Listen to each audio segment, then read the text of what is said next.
nel maneggiare le lumache le mie mani ruvide da agricoltore diventavano morbide. La mia morosa, quando sei a casa la sera, mi diceva: ma che mani, che belle, che cos'è?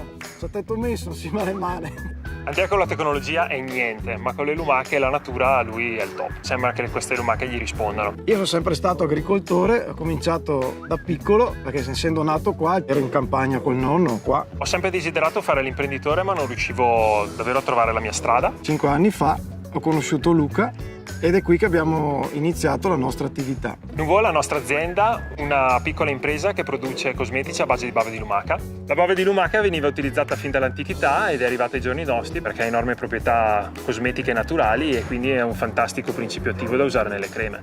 La nostra caratteristica principale è che produciamo internamente nei nostri allevamenti la bave di lumaca. Raccogliamo le lumache al mattino nel campo, le portiamo nel nostro laboratorio, le stimoliamo un attimo semplicemente e loro rilasciano la bava. Le risciacquiamo con dell'acqua tiepida e poi le liberiamo nel campo. L'etichetta Made in Italy di Amazon ci ha dato enorme visibilità in tutta Europa e anche fuori dall'Europa. Porta il cliente ad essere più sicuro nell'acquisto ed essere certo che i nostri prodotti siano 100% Made in Italy. Questo ci ha permesso di aumentare il bacino dei nostri clienti e quindi il nostro fatturato. Anche durante l'emergenza Covid le vendite online ci hanno aiutato e permesso di compensare quelle che erano le perdite delle vendite tradizionali e anche una piccola impresa come la nostra è riuscita a rimanere in piedi. Questa invece vuole scappare via, non vuole farsi riprendere questa.